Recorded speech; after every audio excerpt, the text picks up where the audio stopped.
우리가 기도할 때에 너희에 대해 말하며 너희 모두로 인해 항상 하나님께 감사드림은 하나님 곧 우리 아버지의 눈앞에서 우리 주 예수 그리스도 안에 있는 너희의 믿음의 행위와 사랑의 수고와 소망의 인내를 끊임없이 기억하기 때문이니 사랑하는 형제들아 하나님께서 너희를 선택하셨음을 아노라. 이는 우리의 복음이 말로만 너희에게 이르지 아니하고 권능과 성령님과 큰 확신으로 이르렀기 때문이라. 우리가 너희를 위해 너희 가운데서 어떤 사람이 되었는지 너희가 아는 바와 같으니라. 또 너희는 많은 고난 속에서 성령님의 기쁨과 더불어 말씀을 받아 우리와 주를 따르는 자가 되었으니 그러므로 너희는 마케도니아와 아가야에서 믿는 모든 자들에게 본이 되었느니라. 주의 말씀이 너희로부터 나와 마게도니아와 아가야에 울려 퍼졌을 뿐 아니라 하나님을 향한 너희의 믿음이 모든 곳에 널리 퍼졌나니 그러므로 우리는 아무것도 말할 필요가 없노라.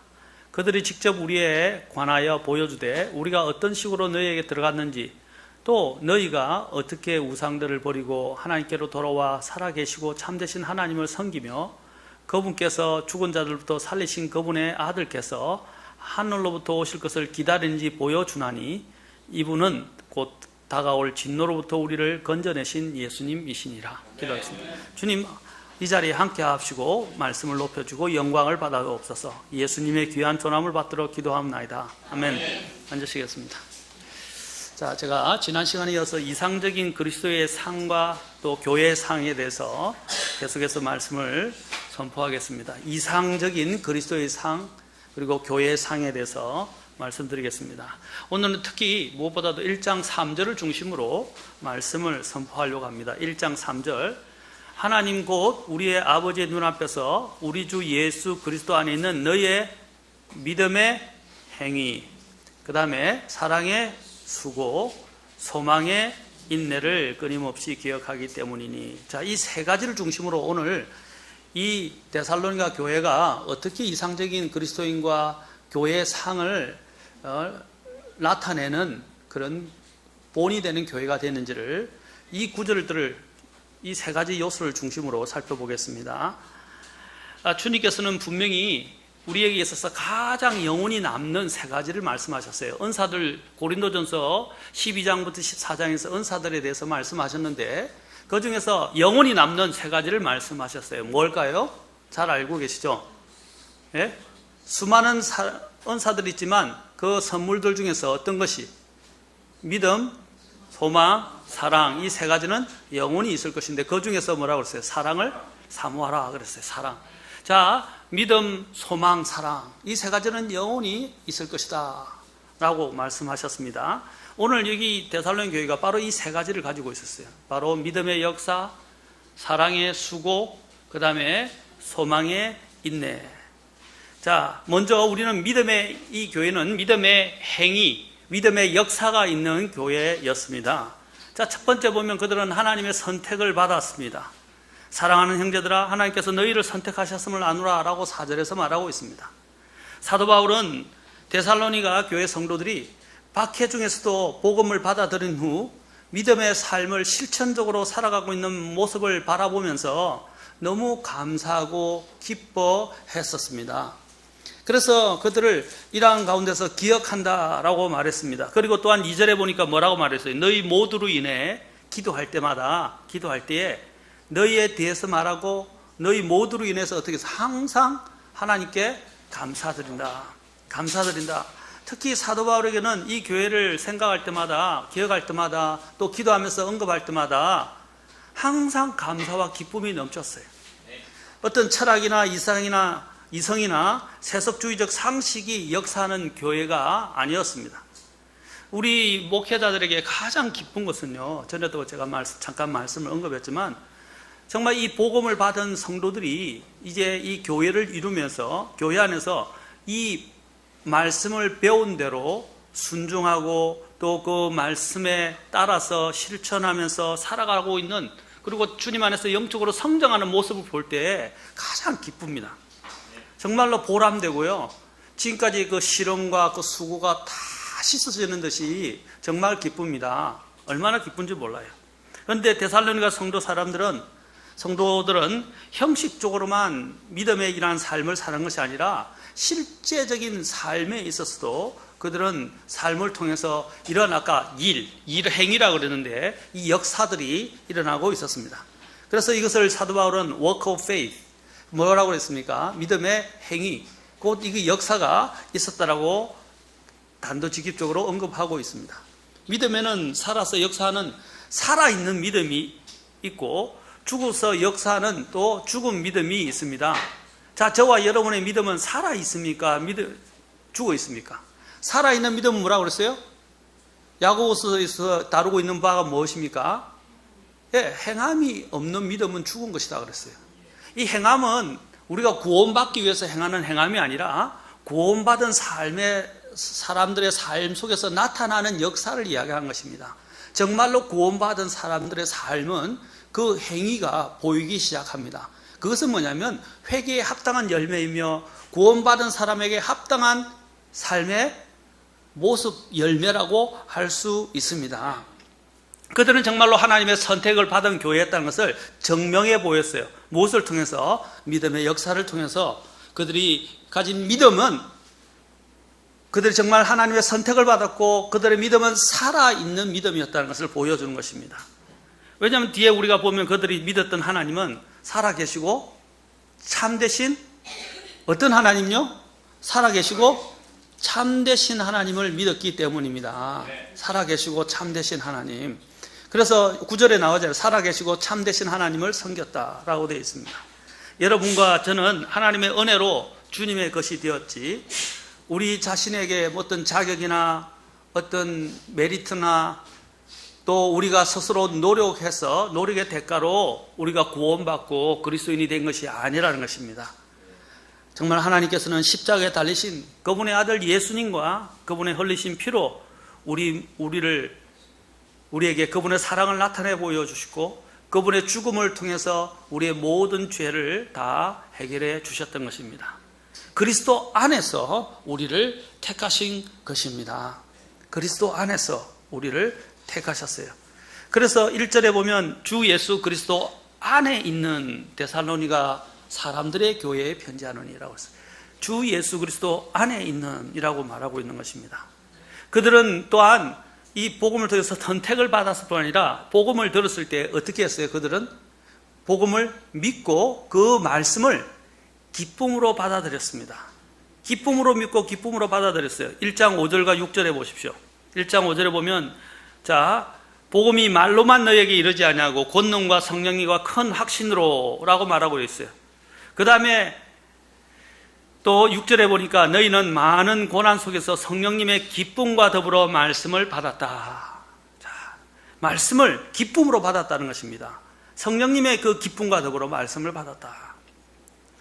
여러분, 이 교회는 그냥 말씀을 듣기만 한 것이 아니라 그것을 믿었고 또 믿기만 한 것이 아니라 그것을 마음에 받아들였고 그 마음에 받아들였던 그 말씀이 그들의 속에서 역사하여 효과적으로 나타나기 시작했고 그 말씀에 의한 역사들이 각 그 주변에 있는 교회들에게 퍼져나가기 시작했습니다.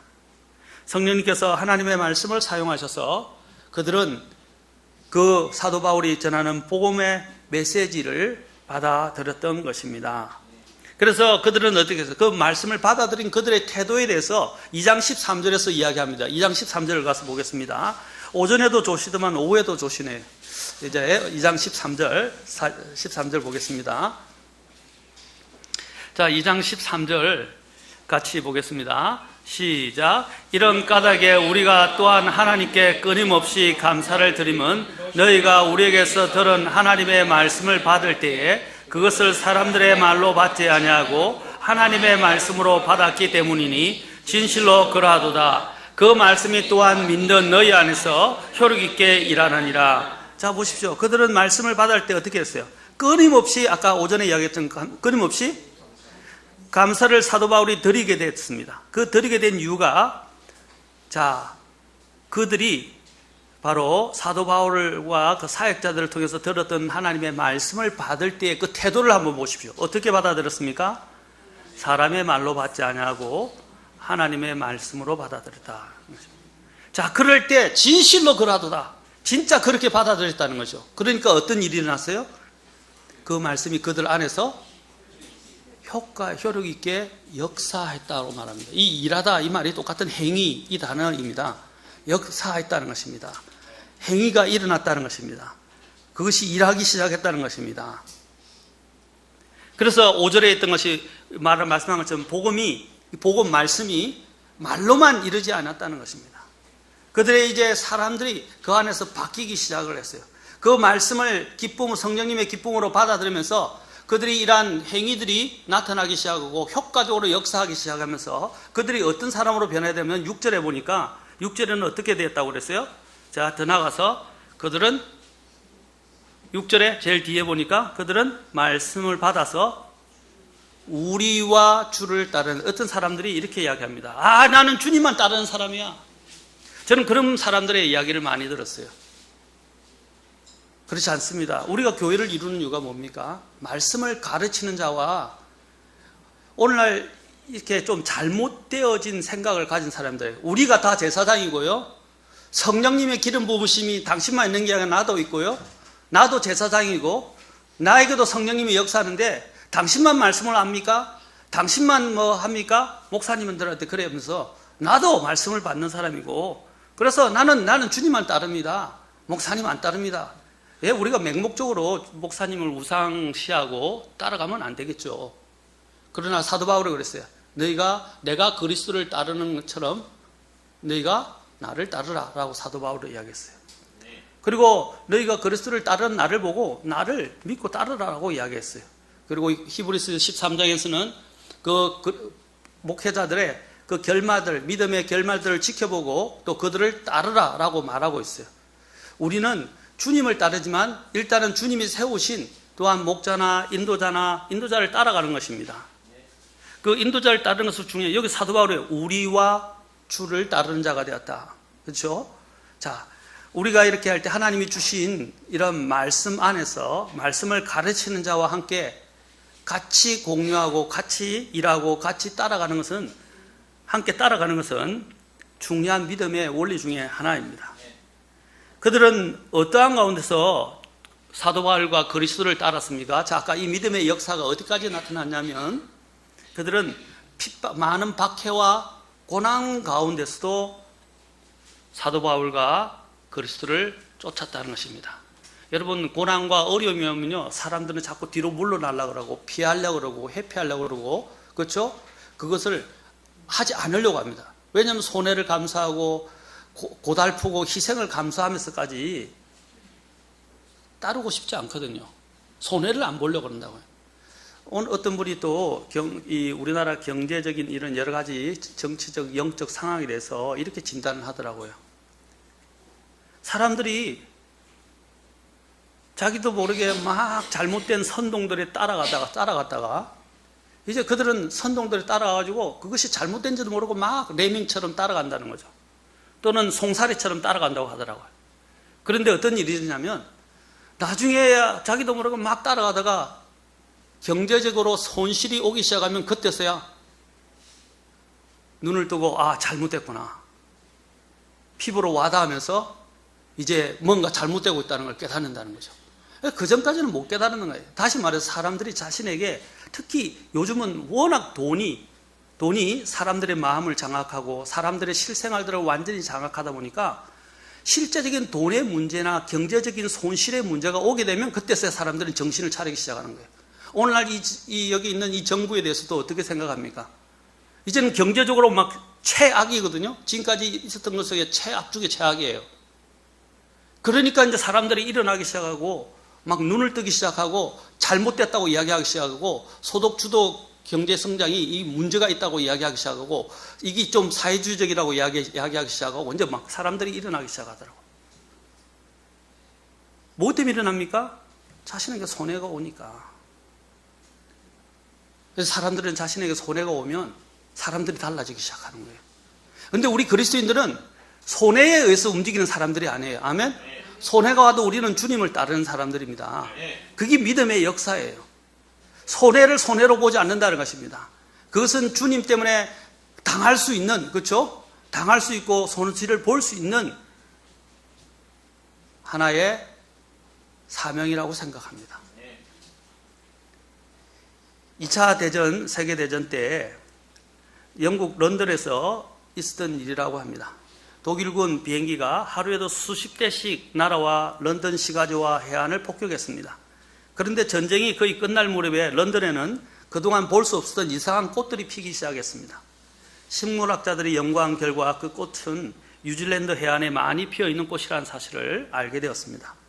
그 꽃씨는 바람과 물결을 따라서 영국 해안에까지 날아와 땅속에 깊이 파묻혔다가 폭격으로 흙이 뒤집혀 묻혀있었던 꽃씨들이 싹이 터서 런던 거리와 해안 근처의 꽃밭을 이루었다고 합니다. 이 전쟁의 파괴로 인해서 괴로움을 당하던 영국인들은 이 꽃이 피어난 것을 보고 전쟁의 파괴 속에서도 반드시 일어날 수 있다는 확신을 하게 되었습니다. 그래서 그들은 국가 재건에 힘을 써서 오늘의 영국을 만들었다고 합니다.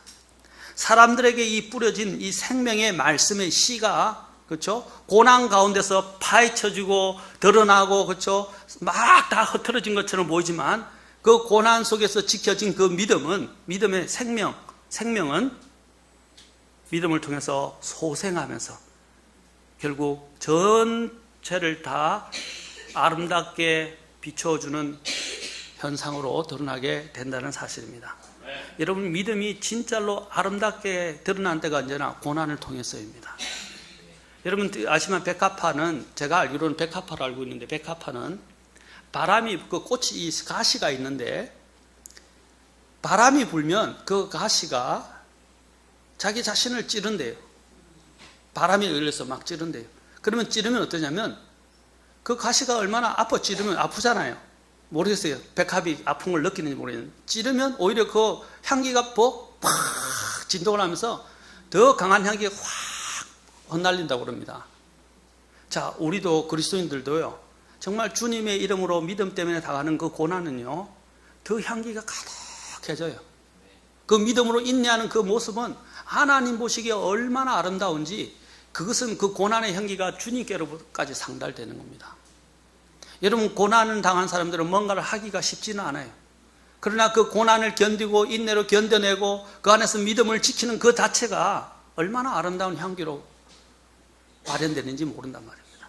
오늘 여기 있는 이 데살로니가 교회가 바로 그 박해와 고난 가운데서도 믿음을 지켰어요. 그래서 2장에 가서 그들이 믿음을 지킨 내용을 한번 봅시다. 2장 14절부터 보세요. 2장 14절부터 16절까지 그들이 고난 가운데서도 믿음의 행위가 드러난 것을 이야기합니다. 2장 14절부터 16절까지. 자, 보세요. 형제들아, 같이 한번 읽을까요? 자, 시작.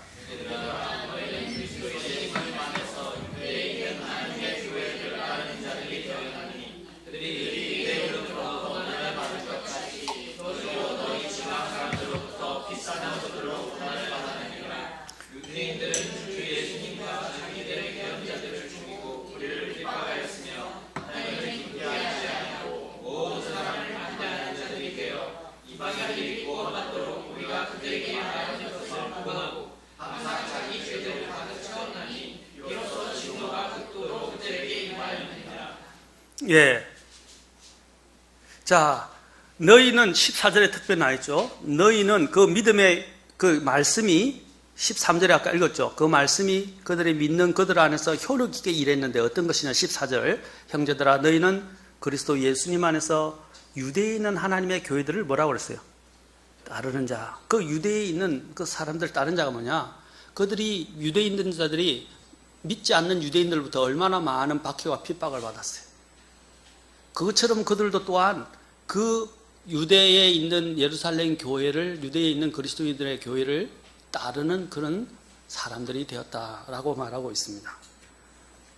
환난 속에서, 고난 속에서, 어려움 속에서 그 전하는 복음의, 생명의 복음의 말씀을 받아들이고 그들은 2장 20절에 가면 믿음에 뭐라고 되어 있어요? 굳게 서 있었고 사도 바울에게는 영광과 기쁨이 되었습니다. 그들은 믿음 안에 굳게 섰다고 말하고 있습니다. 이것은 바로 그리스도인의 성리를, 기독교의 성리며 그리스도인의 성리인 것입니다. 단 3주에서 한 달 정도 사도 바울이 머무르는 동안 그들에게 전했던 그 말씀이 그들에게 엄청나게 역사했어요. 우리처럼 오늘 성경을 다 알고 성경을 다 갖고 있지 않았어요. 그들이 가진 것은 전례받아서 전수되었던 구약 성경하고 이제 일부 사도 바울의 서신과 아니면 사도 바울이 말하는 그 말이 전부였어요. 근데 그들은 이 말씀이 그들에게 역사하기 위해서는 어떻게 해요? 우리처럼 성경을 다 갖고 있지 않았지만 사도 바울이 정하는 그 자그마한 일부 부분의 말씀들조차도 그걸 받아들였을 때 그들은 어떻게 받아들였다는 거죠. 정말로 그것을 너무 값어치 있고 귀중한 것으로 받아들였고 엄청난 핍박과 박해 가운데서도 어려운 가운데서도 그들은 굴하지 않고 그 말씀을 받아들여서 안에서 역사에서 생명 가운데서 그 역사가 드러나기 시작했다는 사실입니다. 그래서 그들을 아까 이야기할 때 뭐라고 그랬어요? 복음이 말로만 이르지 않고 권능과 그 다음에 성령님과 큰 확신으로 이르렀다 라고 말하고 있는 것입니다.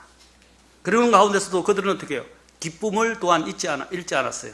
우리가 고난이 하면 고달프죠. 아프고 힘들어요. 정말 지치고 낙심되기도 해요. 그러나 그들은 어떻게 해요? 기쁨을 잃지 않았어요. 그래서 성령님의 기쁨과 더불어 그랬어요. 성령님의 기쁨과 더불어. 이것은 사람이 주는 인위적인 기쁨이 아니라 하나님이 내 안에서 주는 그 기쁨. 이것은 그 어떤 것도 앗아갈 수 없었다는 것입니다. 저도 마찬가지예요. 제가 예수님을 믿고 정말 구원받았을 때 집안에서 핍박이 오기 시작했어요. 핍박이 왔었는데도 내 안에서 주님이 주신 그 죄사함의 그 해방감과 그 자유와 그 기쁨과 그 기쁨을 어떻게 누구도 감당할 수 없었어요. 저를 제어할 수가 없었어요. 저를 집안 족보에서 빼내야겠다. 그렇게 했을 도 저를 막지 못했어요. 저는 외아들이고 장손이고 유일한 아들이었어요. 그런데도 불구하고 저 안에 있는 이 기쁨을 빼앗아가지 못하고 저의 믿음을 가로막을 수가 없었어요. 왜냐하면 내 안에는 주님이 주신 그 기쁨이. 그래서 제가 저희 아버지에게 그렇게 말씀했어요. 아버님이 박해하고 화가 나고 했을 때 제가 단 한마디는 하셨어요. 아버님한테. 다른 말로는 도전 안 하고 했어요. 아버지, 예수님을 믿고 정신이 똑바르고 올바로 살아가는 아들을 원하십니까? 예수님 안 믿고 허랑방탕하고 완전히 이상한 이런 잘못된 자녀를 원하십니까? 그러니까 아버님이 더 이상 말씀 못 하셨어요. 왜냐하면 예수님 믿고 저는 제 삶이 목표가 생기고 제 삶이 건전해지기 시작했거든요.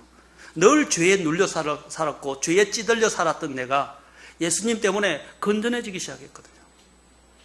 그런데 그때 아버님이 그랬을 때 나의 믿음을, 저의 믿음을 결코 무너뜨릴 수 없었습니다. 여기 있는 이 성도들도 마찬가지예요. 그들이 주님 안에서 받았던 그 복음과 그 생명은 너무나도 강하고 역사함이 강해서 그들을 꺾을 수가 없었던 것입니다. 오히려 그들은 성령님의 기쁨으로 사도 바울과 주님을 따르는 자가 되었던 것입니다. 사랑하는 성도 여러분, 그들은 그리스도를 위해 고난을 기꺼이 감수했습니다. 믿음은 항상 시험을 받게 되어 있고 박해는 이런 시험들 중에 하나입니다. 디모데후서 3장 12절에 보면 뭐라고 그랬습니까? 참으로 그리스도 예수님 안에서 하나님의 뜻대로 살고자 하는 모든 자는 핍박을 받을 것이다 그랬어요. 정말로 우리가 예수님을 따른다면 이 세상에서는 미움을 받을 수밖에 없어요. 왜냐하면 그들은 하나님을 대적하고 하나님을 믿지 않기 때문에 야, 너만 잘났냐? 너만 거룩하냐? 너만 대단하냐? 너가 뭐가 대단하다고 너는 그렇게 유별나. 세상 사람들이 그렇게 이야기해요. 술 안 먹는다? 다 먹던데 너만 뭐 대단하다고 술 안 먹어? 요즘은 이제 세대가 바뀌어서 우리 세대하고 좀 다른데 젊은 세대들이 이제는 세대들의 개성주의가 강하고 또 개인주의가 강하다 보니까 옛날에는 우리는 상상도 못했는데 요즘은 그런다 하더라고요. 와서 퇴근 시간 되면 이제 52시간은 정해지죠. 이제 더 강화되고 뭐 그렇게 한다는데 옛날에는 그 위에 선임들이나 위에 관리자들이 있으면 갈 수가 없었어요. 위에 부장단이나 이렇게 팀장들이 있으면요. 퇴근을 못하면 그냥 앉아 있었어요. 눈치 보면서. 그런데 요즘은 제가 이제 퇴사할 때도 젊은 아이들이 왔는데 처음에 어떻게 하냐면 겁도 없이 기획실장이 굉장히 무서운 사람이었는데 와서 가겠습니다 하고 시간하고 인사하고 하는 거야. 전부 다 눈이 동그래지고 쳐다보고 나중에 이 훗날 어떻게 이 후환을 견뎌낼 건지 너무 철이 없어도 없다라고까지 생각을 했었어요. 근데 요즘은 많이 달라졌지만은 이전에는 그렇게 생각하실 정도예요. 그래서 주님을 믿는다는 것 자체가 정말 모든 것들을 견뎌야 되고 또 이겨내야 되고 싸움이 다른 사람보다 더 컸었습니다. 그러나 우리가 믿음을 가지고 있으면 그 싸움이 문제가 되지 않아요. 아멘? 왜냐하면 우리 안에 역사하시는 그 힘이 더 크기 때문에, 그렇죠? 그걸 가로막을 수 없었습니다. 그것을 오늘 여기서 말해요. 성령님의 기쁨과, 그렇죠? 성령님의 기쁨과 역사라고 또한 이야기하고 있는 것입니다. 성령님의 역사로 말미암은 획기적인 바로 변화였다는 것입니다. 북아메리카 동부의 캐나다와 미 합중국의 경계에는 굉장히 거대한 폭포가 있다고 합니다. 바로 유명한 우리가 잘 아는 나야가라 폭포입니다. 이 폭포는 모르겠어요. 오랜 기간에 형성되어서 높이가 48m, 폭이 8에서 900m, 1km 정도 되죠. 또 50에서 60m의 급한 벼랑을 무슨 속도로 떨어지면서 장관을 이루는 명물이라고 합니다.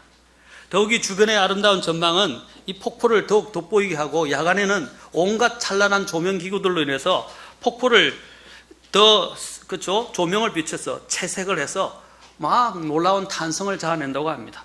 이 웅대한 광경은 세계적으로 유명해서 전 세계 곳곳에서 많은 관광객들이 꼭 미국을 가면 꼭 그것을 찾아보는, 그리고 그 장관을 구경하기 위해서 몰려듭니다. 한편 미국과 캐나다 양국 정부는 이 폭포의 거대한 힘을 이용해서 큰 수력 발전소를 세웠고 엄청난 전력을 이용하는 이익을 누리고 있다고 합니다. 그런데 어느 날 그것을 찾은 한 관광객이 이 웅장한 모습에 감탄하면서 친구에게 이렇게 말했습니다. 야, 굉장하구만. 저 위대한 물줄기가 가진 힘을 100% 이용한다면 에너지 위기에 대한 걱정은 하지 않아도 될 텐데 말이야. 그러자 친구는 이렇게 대답했습니다. 천만에 그것보다 더 막강한 힘을 발휘할 수 있는 것이 있다네. 뭔지 아시는가? 바로 성령님의 권능일세. 성령님의 권능이 세상 사람들에게 저 폭국수처럼 쏟아진다면 에너지 위기는 그냥 죄의 위기도 없을 것이고 저 수력 발전소보다 더 막강한 이 영혼의 전기가 발생하지 않겠는가 라고 하면서 그 친구에게 지혜롭게 답변해 주었다고 합니다. 맞습니다.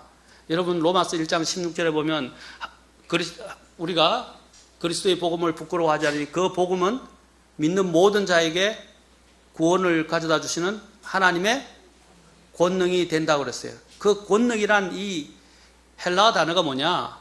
듀나미스예요. 여러분 우리 건전지 중에서 듀나미스라는 게 나왔죠? 이전에, 그렇죠? 이제 듀나미스. 이 듀나미스라는 것이 헬라에서 왔는데 이 듀나미스가 뭐냐? 여기서 나온 단어가 다이나마이트예요. 유래된 게 다이나마이트. 그 위력에 대해서 이야기해요. 그 힘. 그렇죠? 자, 이 다이나마이트 원자탄이나 이 폭탄보다 더 강한 힘이 어디에 있다고요? 그리스도의 복음 안에 있단 말입니다. 정말로 이 복음을 받아들인 사람에게 뭐랬어요?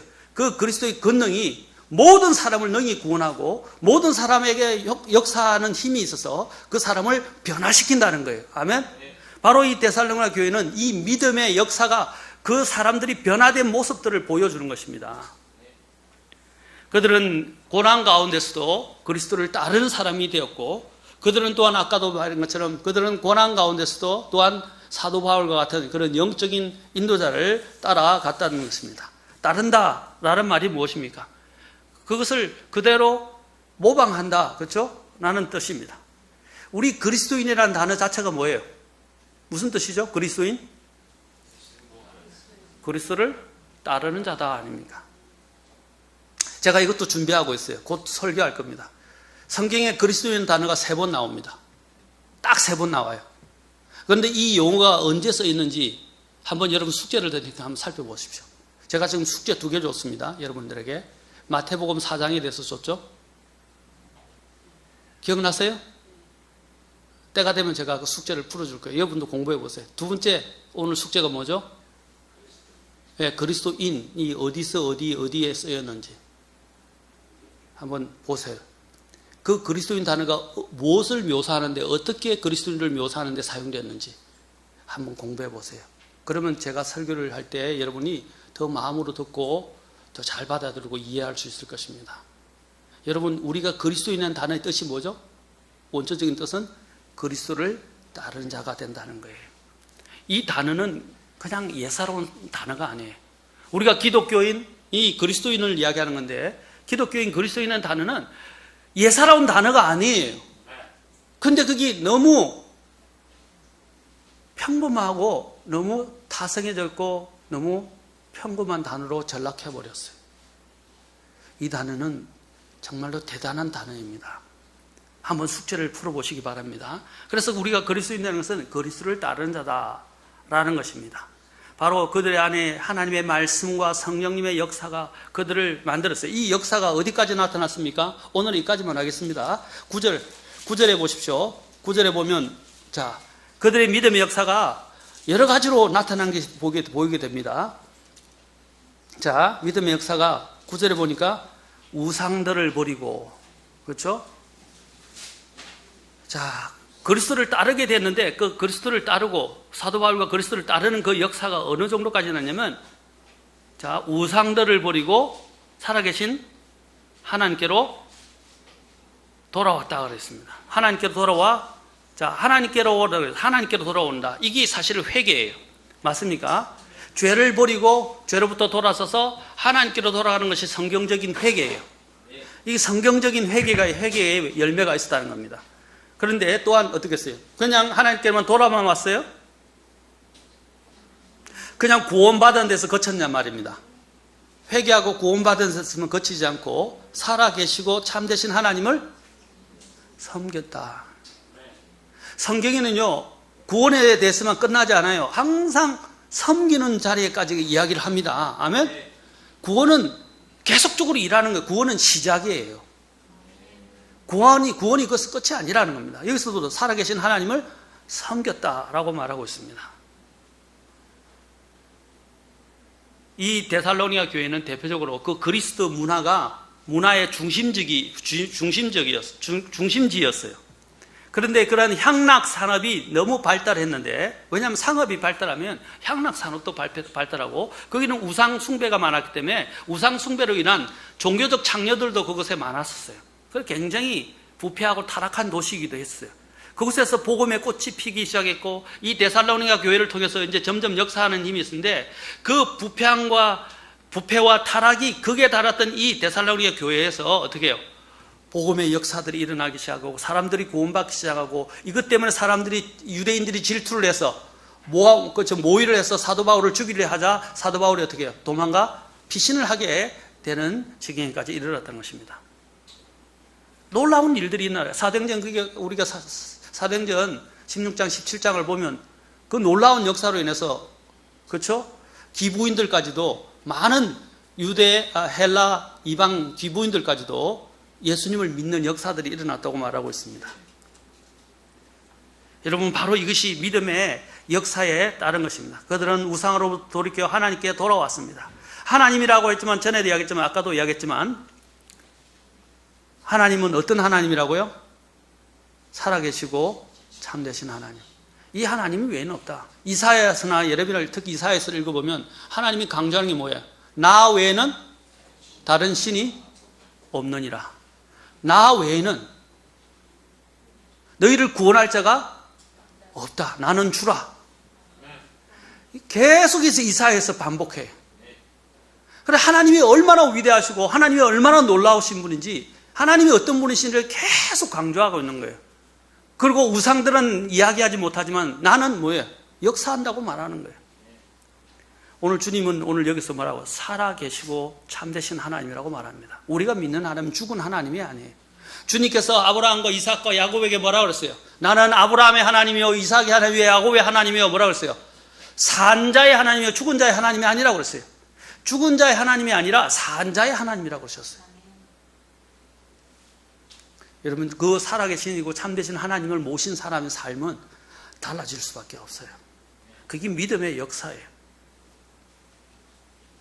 우상이라는 것은 우리의 시간과 사랑과 관심을 빼앗는 것이며, 또 우리의 경배, 숭배의 대상이 되기도 합니다.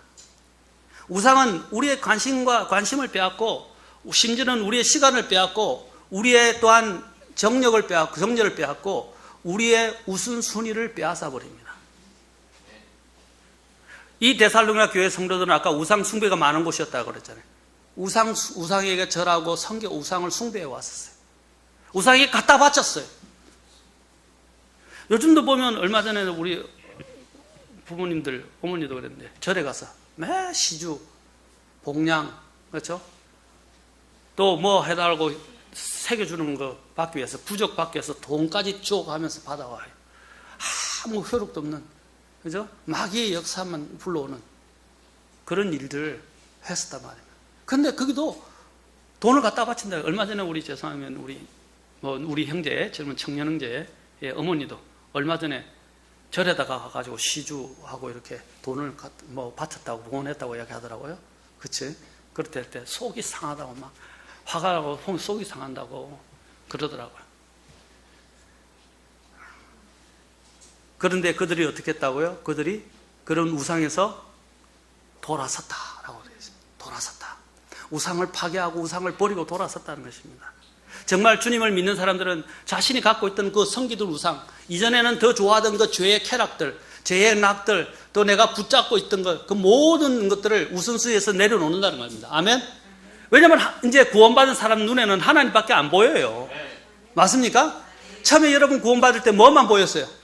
주님만 보이잖아요. 맞습니까? 그런데 지금은 어때요? 식어버리고 다른 것들이 들어오지 않았어요? 자식들이 들어오고 돈이 들어오고 또 여러 가지 정욕들이 들어오고 죄들이 들어오고 막 들어오지 않았어요?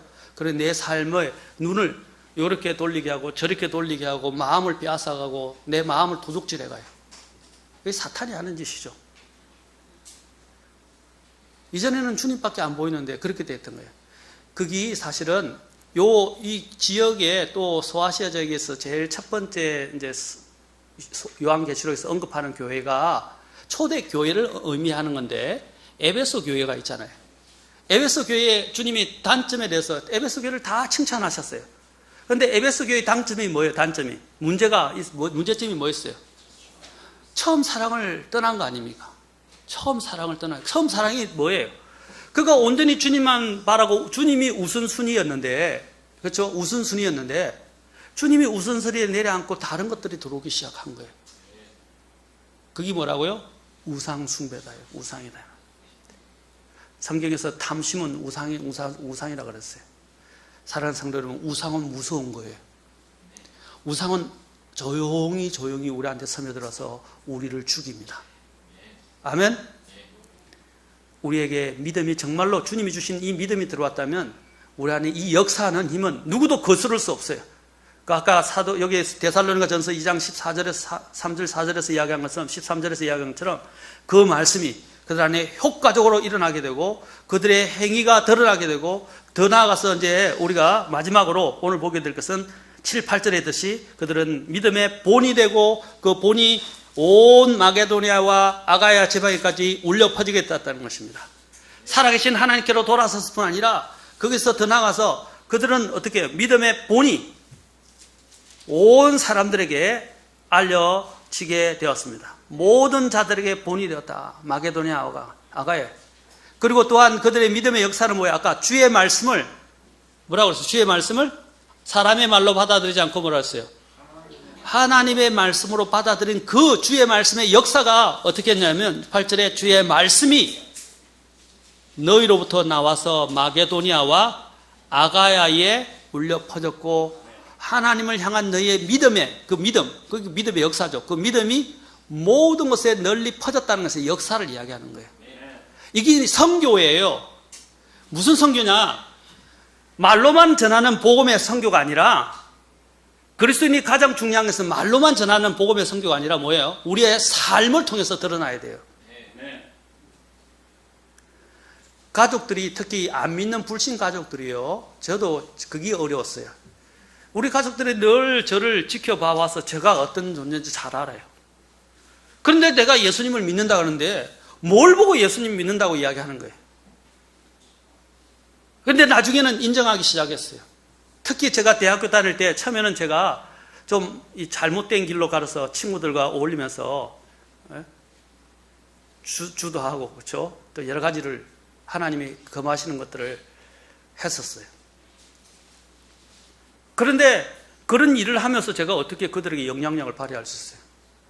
근데 제가 회심을 하게 되면서 어떻게 되냐면 그 친구들이 원하는데 당구장에도 안 가고 술 먹는 자리도 안 가고 그들이 또 하는 그런 뭐 춤추는 곳도 안 가고 이제 안 가면서 모든 게 끊어지고 오히려 한날을 보니까 캠퍼스에서 기타 치고 막 찬양하고 있는 거예요. 친구들이 미쳤다 그랬어요. 그 다음부터는 친구들 앞에서도 어디 가도 친구들 만나니까 않을 수 없으니까 만나면 뭐 술도 안 하죠. 담배도 안 하죠. 뭐 그들과 제대로 있는데 합류도 안 하죠. 2차, 3차도 안 가죠.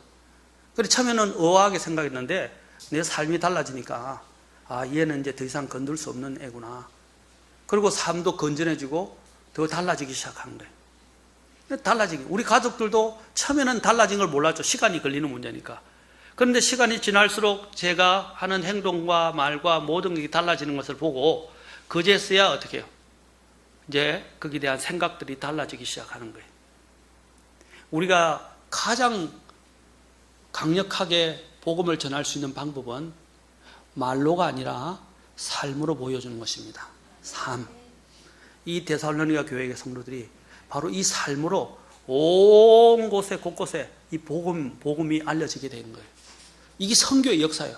하나님을 믿는 사람들 저렇게 달라지는구나.